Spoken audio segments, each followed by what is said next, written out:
Friends, welcome back to Viswascom. இன்றைக்கி நம்ம விஸ்வாஸ்கோமில் ஒரு 5 நிமிஷத்தில் செய்யக்கூடிய ஒரு ஸ்வீட் ரெசிபி தான் பார்க்க போகிறோம். இப்போ தான் நீங்கள் நம்ம சேனலை ஃபஸ்ட் டைம் பார்க்குறீங்க அப்படின்னா மறக்காமல் இந்த வீடியோ கீழே இருக்கிற ரெட் கலர் சப்ஸ்கிரைப் பட்டனை சப்ஸ்கிரைப் பண்ணிக்கோங்க. கூடவே பக்கத்தில் இருக்கிற பெல் பட்டனையும் ப்ரெஸ் பண்ணிக்கோங்க. இப்போ வாங்க வீடியோக்குள்ளே போகலாம். இன்றைக்கி நம்ம பொட்டுக்கடலை லட்டு எப்படி பண்ணுறது அப்படின்னு பார்க்கலாம். இதுக்கு வந்து 1 கப் அளவுக்கு பொட்டுக்கடலையை மிக்ஸி ஜாரில் சேர்த்துக்கிறேன். அது கூட வந்து ஒரு 3 ஏலக்காய் சேர்த்துட்டு நல்லா இதை வந்து பவுடராக அடித்து எடுத்துக்கிறலாம். இந்த மாதிரி நல்லா பவுடராக அடித்து எடுத்துக்கோங்க. இது கூட வந்து ஒரு 1/2 கப் அளவுக்கு சர்க்கரை சேர்த்துக்கிறேன். சர்க்கரை சேர்த்துட்டு இதையும் நல்லா பவுடராக அடித்து எடுத்துக்கிறேன். இப்போ இதை வந்து வேறு ஒரு பவுலுக்கு நம்ம மாற்றிக்கிறலாம். இப்போ அடுப்பில் கடாய் வச்சுட்டு தேவையான அளவுக்கு நெய் வந்து நீங்கள் சேர்த்துக்கோங்க. லட்டு பிடிக்கிறதுக்கு எந்த அளவுக்கு நெய் தேவையோ அந்த அளவுக்கு நீங்கள் நெய் சேர்த்து நல்லா கொஞ்சம் சூடு பண்ணிவிட்டு இது கூட சேர்த்துட்டு நல்லா பிசைஞ்சுக்கிறலாம். இது போல் கொஞ்சம் கொஞ்சமாக நெய் சேர்த்து நான் கிளறி விட்டுக்கிறேன்.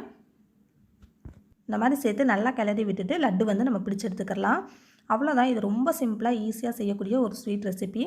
குழந்தைங்க ஸ்வீட் வேணும் அப்படின்னு கேட்ட உடனே டக்குன்னு ஒரு 5 நிமிஷத்துலேயே பார்த்திங்கன்னா நம்ம இதை வந்து ரெடி பண்ணி கொடுத்துர்லாம். அவ்வளோதான், ஹெல்த்தியான பொட்டுக்கடலை லட்டு நமக்கு ரெடி ஆகிடுச்சு. இந்த வீடியோ உங்களுக்கு பிடிச்சிருந்துச்சு அப்படின்னா லைக் பண்ணுங்கள், மற்றவங்களுக்கும் ஷேர் பண்ணுங்கள். மறக்காமல் விஸ்வாஸ்கோமை சப்ஸ்கிரைப் பண்ணுங்கள். தேங்க்ஸ் ஃபார் வாட்சிங்.